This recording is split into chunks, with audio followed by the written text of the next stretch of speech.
Ito nga yung luto na pwede mong iyabang sa mga tropa mo. Sweet and sour fish nga pala to. Tara, gawa tayo, madali lang to. Isdang gagamitin pala natin dito ay yung tinatawag na tampal.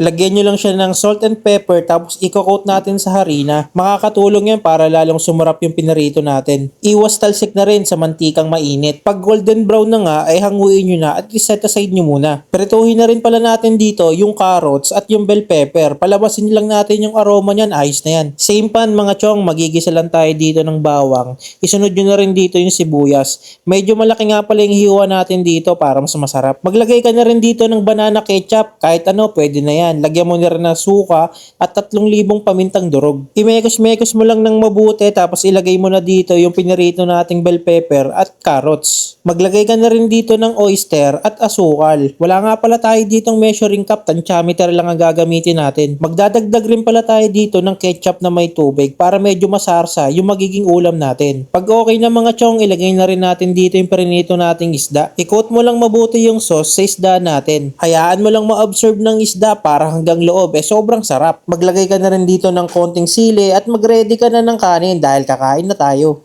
Tara mga chong, tikman na natin tong niluto nating sweet and sour na flatfish or tinatawag na tampal puke sa Tagalog mga chong. Yun solid yan. Kaya natin to. Ay. Gulay, pampahaba ng buhay. Para sa'yo. Sarap. Itong tampal po nakakatawa ito kasi malalaking tinik niya kaya mabilis matanggal agad. Ayun o. Saka malinamnam yung isda. Solid.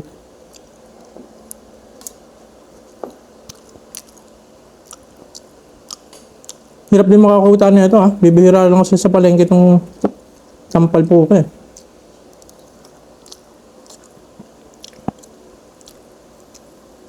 Harap. Yung tampal po ko eh. Yung kabilang side, kulay white. Yung kabilang side, kulay black.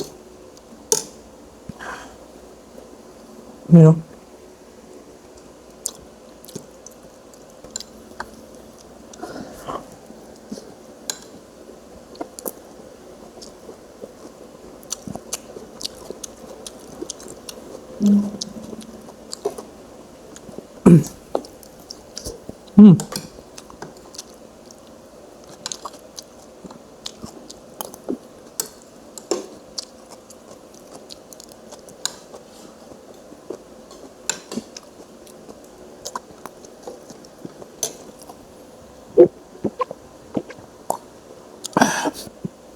Sabi nila masarap daw to sa sa inihaw.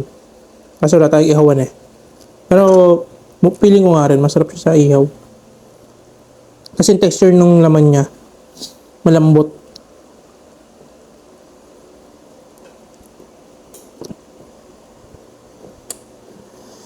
Nung nakita ko to, para siyang nung una kong kita sa kanya, para siyang alien na isda para sa akin.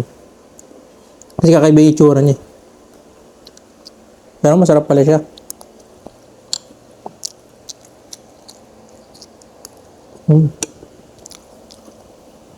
Yun o.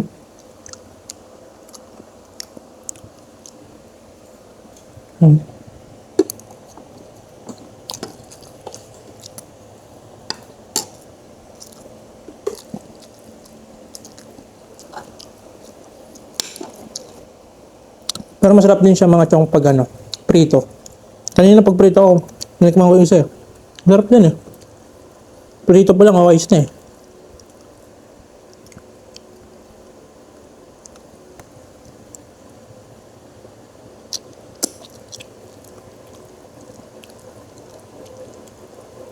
Yung balat niya masarap din eh.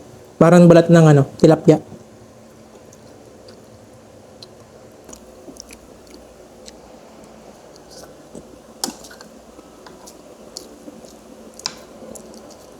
Sarap.